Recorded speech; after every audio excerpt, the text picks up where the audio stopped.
Hello, I'm Deepika Singh, Assistant Professor of Zoology. आज जो BSc part first का general principles of taxonomy का topic है उसमें एक कंटिन्यूएशन है लीनियर हियरार्की, हियरार्कियल क्लासिफिकेशन या टेक्सोनॉमिक हियरार्की, यानी कि वर्गीकीय श्रेणीबद्धता क्या है। तो इस श्रेणीबद्धता का कंसेप्ट या हियरार्कियल क्लासिफिकेशन का कंसेप्ट लीनियस ने दिया था, इसलिए इसे लीनियर हियरार्की भी बुलाया जाता है। हियरार्की या श्रेणीबद्धता का अर्थ क्या है कि इसमें कई प्रकार की श्रेणियों को घटते या बढ़ते क्रम में व्यवस्थित किया जाता है। जब हम श्रेणियों को इस प्रकार व्यवस्थित करते हैं तो वो एक हियरार्की कहलाती है। और जब हम टेक्सोनॉमिक कैटेगरीज को, टेक्सोनॉमिक श्रेणियों को क्रम में व्यवस्थित कर रहे हैं घटते क्रम में, तो वो एक हियरार्कियल, लीनियर हियरार्की या हियरार्कियल क्लासिफिकेशन, वर्गीकीय श्रेणीबद्धता होगी। तो यहाँ पे ऑर्गेनिजम्स को, जीवों का अरेंजमेंट किया गया है डेफिनेट सीक्वेंस ऑफ कैटेगरीज में, यानी श्रेणियों का एक फिक्स्ड या डेफिनेट क्रम है जिसमें हम ऑर्गेनिजम्स को या किसी जीव को उसमें उसकी सही पोजीशन पर रखते हैं। तो यही आपका क्लासिफिकेशन कहलाता है। तो इस श्रेणीबद्धता के इस क्रम में जो कैटेगरीज हैं वो जनरली 7 होती हैं। ऑब्लिगेट कैटेगरीज इन्हें कहा जाता है क्योंकि असेंशियल है एक प्रकार से। इनके अतिरिक्त भी कुछ कैटेगरीज को रखा जा सकता है जो इंटरमीडिएट कैटेगरीज या श्रेणियाँ कहलाती हैं। तो ये जो 7 ऑब्लिगेट कैटेगरीज हैं, सबसे पहले हम इन्हें देखते हैं। इसकी शुरुआत होती है सबसे पहले किंगडम से। तो ये किंगडम सबसे बड़ी कैटेगरी है यहाँ पे, जो सबसे ऊपर है। उसके बाद घटते हुए क्रम में फिर फाइलम, प्लांट्स में फाइलम के स्थान पर डिवीज़न बोला जाता है, क्लास, फिर ऑर्डर, फैमिली, जीनस और फिर अंत में स्पीशीज़। तो इन्हें घटते हुए क्रम में जब व्यवस्थित करता है तो एक लीनियर हियरार्की ये फॉर्म करती है, जिसके अंतर्गत हर जीव को हम इस लीनियर हियरार्की में प्लेस कर सकते हैं, क्लासीफाई कर सकते हैं।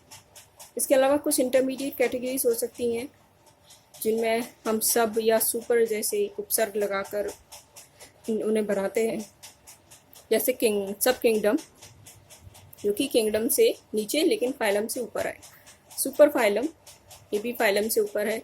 सुपर क्लास, क्लास से ऊपर की एक कैटेगरी हो जाएगी। सब क्लास, क्लास से नीचे की एक कैटेगरी है। सुपर ऑर्डर, ऑर्डर से ऊपर की। सब ऑर्डर, ऑर्डर से एक नीचे की इंटरमीडिएट कैटेगरी है। सुपर फैमिली, सब फैमिली और सब स्पीशीज, सब स्पीशीज, स्पीशीज से नीचे की एक इंटरमीडिएट कैटेगरी। तो जो 7 ऑब्लिगेट कैटेगरीज हैं उनमें हम उदाहरण के लिए जैसे देखें, ह्यूमन को अगर उसको प्लेस करें तो ह्यूमंस का किंगडम या जगत जो है वो एनिमिलिया है। फिर अगर हम फाइलम या संघ देखेंगे तो ह्यूमंस कॉर्डेटा संघ के प्राणी हैं। वर्ग मैमेलिया है इनका। गण या ऑर्डर प्राइमेटा। फैमिली या कुल होमिनिडी। जीनस या वंश होमो, और इनका साइंटिफिक नाम होमो सेपियंस है, या जो स्पीशीज जो ह्यूमंस की वो होमो सेपियंस। तो स्पीशीज जो है इसकी आप देख रहे हैं कि सबसे बेसिक यूनिट है क्लासिफिकेशन का, यहाँ पर सबसे नीचे इसी को रखा जाता है। पर स्पीशीज से भी नीचे कुछ कैटेगरी हो सकती है, जैसे सब स्पीशीज, रेसेस या वैराइटीज़। जो एक स्पीशीज़ है उसे हम कई बार एक से अधिक सब स्पीशीज़ में भी डिवाइड करते हैं, जो कि कुछ डेफिनेट कैरेक्टर्स में एक दूसरे से डिफ़र करती हैं, थोड़ा असमानताएं रखती हैं। तो ये स्पीशीज़ से नीचे की जितनी भी कैटेगरीज हैं उनको हम इंफ्रा स्पेसिफिक कैटेगरी बुलाते हैं, और स्पीशीज़ से ऊपर अगर कोई कैटेगरी है तो उसे हम सुप्रा स्पेसिफिक कैटेगरी बुलाते हैं। उदाहरण के लिए होमो सेपियंस स्पीशीज़ है, और जिस सब स्पीशीज़ को हम बिलोंग करते हैं वो होमो सेपियंस सेपियंस। फिर बात करते हैं जीनस की। जीनस स्पीशीज़ से बड़ी टेक्सोनॉमिक कैटेगरी है, और एक से अधिक जो रिलेटेड स्पीशीज़ हैं उन सबको हम एक ही जीनस में रखते हैं। जनरली ये जो स्पीशीज़ हैं एक जीनस की वो एक कॉमन एंसेस्टर से आई है। कभी कभी इस जीनस में एक ही स्पीशीज़ भी हो सकती है, तो इसे हम मोनोटिपिक बुलाते हैं, या फिर एक से अधिक स्पीशीज़ हों तो पॉलीटिपिक जेनेरा हो जाता है। उदाहरण के लिए पैंथेरा एक जीनस है जिसमें लायन, टाइगर, लेपर्ड और जैगुआर जैसे प्राणी आते हैं, जो आपस में कई कैरेक्टर्स में समानताएं रखते हैं, इसलिए इनको एक जीनस में रखा गया। हालांकि अलग अलग स्पीशीज़ हैं, लायन की पैंथेरा लियो स्पीशीज़ है, टाइगर की पैंथेरा टिग्रिस है। इसी तरह एक दूसरा जीनिस है फेलिस, जिसमें कैट्स को रखा जाता है। इसके बाद अगली जो टेक्सोनॉमिक कैटेगरी है वो है फैमिली, जो कि एक से अधिक जेनेरा से मिलकर बनती है। उदाहरण के लिए एक फैमिली है फेलिडी, जिसमें ये दोनों जीनस रखे जाएंगे, फेलिस और पैंथेरा। तो ये फेलिस और पैंथेरा जीनस मिलाकर एक फैमिली बना रहे हैं फेलिडी। तो फैमिलीज़ में ऐसे जीनस या ऐसे जेनेरा रखे जाते हैं जो आपस में रिलेटेड हों कुछ फीचर्स में। उसके बाद अगली टेक्सोनॉमिक कैटेगरी होती है ऑर्डर। फिर ऑर्डर में एक से अधिक फैमिलीज जो कि आपस में किन्हीं कैरेक्टर्स में लक्षणों में समानताएं रखती हैं उनको रखा जाता है। उदाहरण के लिए ऑर्डर कार्निवोरा, जो कि एक ऑर्डर है मांस पक्षी ऑर्गेनिजम्स का, कार्निवोर्स का। तो इसमें फेलिडी फैमिली और कैनिडी फैमिली, इन दोनों को ही रखा गया है।